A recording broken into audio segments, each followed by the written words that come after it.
क्या संदेश दिया है मतलब लोगों को? देखिए, आज रैली निकली है, आप लोगों का बहुत बहुत धन्यवाद कि आपने उसे कवर भी किया। शायद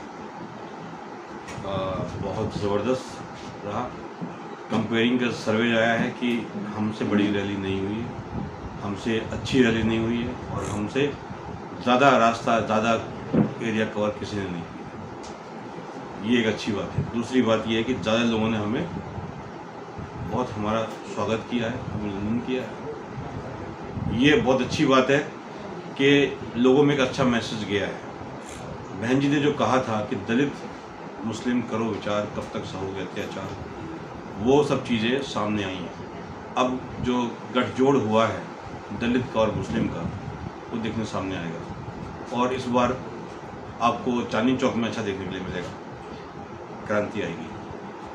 क्योंकि हमने बात की है बेसिक मुद्दों पर बात की है, जो यहाँ के मुद्दे हैं चांदनी चौक के, हमने उससे बात की।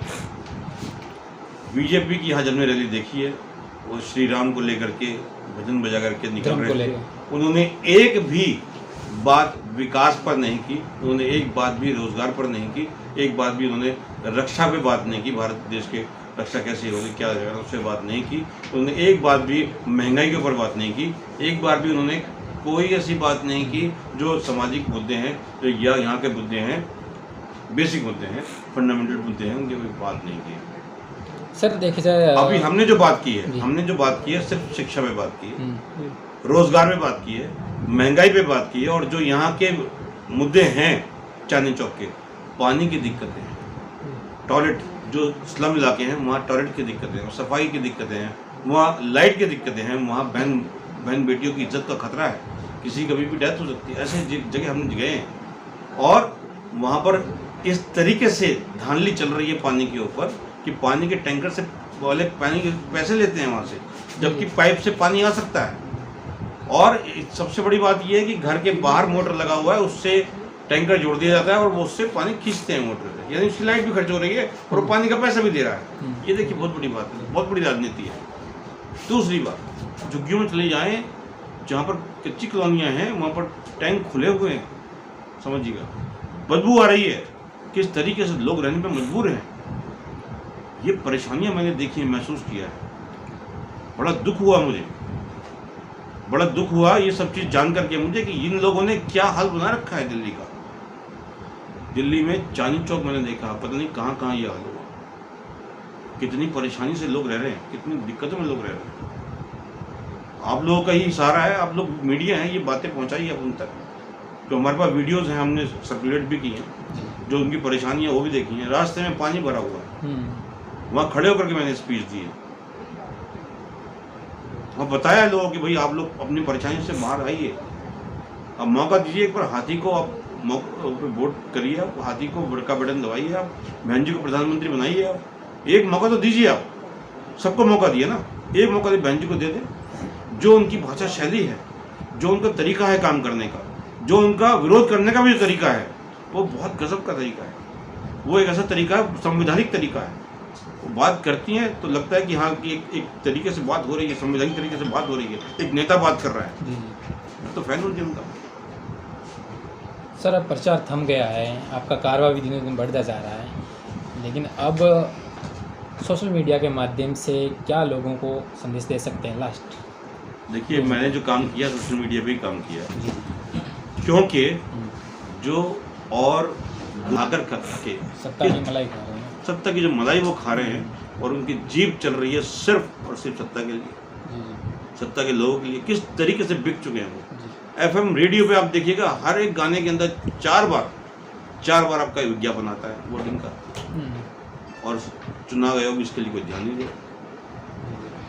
क्या कहेंगे इसके लिए आप? क्या ये लोकतंत्र रह गया है? तो लोकतंत्र को बचाना है, लोकतंत्र को फिर से बनाना है, तो एक बार आपको बहन जी को मौका देना ही पड़ेगा। सर अंतिम सवाल, 25 तारीख के लिए आप क्या कहना चाहेंगे जनता से? 25 तारीख के लिए मैं अपील करूँगा कि अपने बहन बेटियों की इज्जत के लिए, बहन बेटियों के सम्मान के लिए, मणिपुर की बहनों के लिए, हाथरस की बहन के लिए और बनारस की बहन के लिए, उस बनारस की बहन के लिए जिसकी इज्जत लूटी गई है। किसने लूटी है? बीजेपी के कार्यकर्ताओं ने, IT सेल ने लूटा। और 3 महीने तक कोई बिना गिरफ्तार हुए उनको ऐसे घुमाते रहे। ये वो लोग हैं जो बिल्किस बानो के बलात्कार के केस में आरोपियों का स्वागत करते हैं, उनको माला पहनाते हैं, लड्डू खिलाते हैं, उनके पाँव धोकर पीते हैं। ये इस तरह की यहाँ पे राजनीति होती है, बलात्कारियों की राजनीति करते हैं लोग। कौन, हम तो ये चाहते हैं कि हर बहन का सम्मान हो। जिस बहन की माँ इज्जत लूटी गई है वो हिंदू बहन थी, हमारी भी बहन थी, मणिपुर में वो हमारी भी बहन थी। हम चाहते हैं माँ बहन बेटी को सम्मान, क्योंकि ये माँ बहन बेटी मानते ही नहीं है। अपनी बीवी तो कोई छोड़ के बैठे वो मानते ही नहीं है कि माँ बहन बेटी क्या होती है। माँ लगी हुई लाइन में नोटों के लिए, वो नहीं मानते अपने रिश्तों को। जब वो रिश्ते नहीं मानेंगे तो उनका सम्मान क्या मानेंगे, उनका सम्मान क्या करेंगे। क्या बोलते हैं मणिपुर में कि भाई जहाँ तो होता रहता है ऐसा, और उन्होंने मीडिया सारा बंद कर दिया, सोशल मीडिया बंद कर दिया। क्यों? लोकतंत्र को उन्होंने अपनी मुट्ठी में दबा के रखा। ये उन्होंने काम किया। आपके सामने है सारा कुछ, बहनों के सम्मान के लिए, देश के सम्मान के लिए, गलवान घाटी के लिए, वो 400 किलोग्राम RDX के इंक्वायरी के लिए, वो सब कोरोना में हुए भ्रष्टाचार की इंक्वायरी के लिए, आप अपने घर के सिलेंडर के लिए, बच्चों के फ्यूचर के लिए, बच्चों की एजुकेशन के लिए, रोजगार के लिए, एक बार आपसे प्रार्थना है, हाथ जोड़ करके हाथी का बटन दबा देना जो करंट लगे जोर से। मैं आपसे कह रहा हूं कि आपको ये शायद आखिरी मौका मिले। इससे आगे मैं कुछ कहना नहीं चाहूँगा। जय भीम, जय भारत।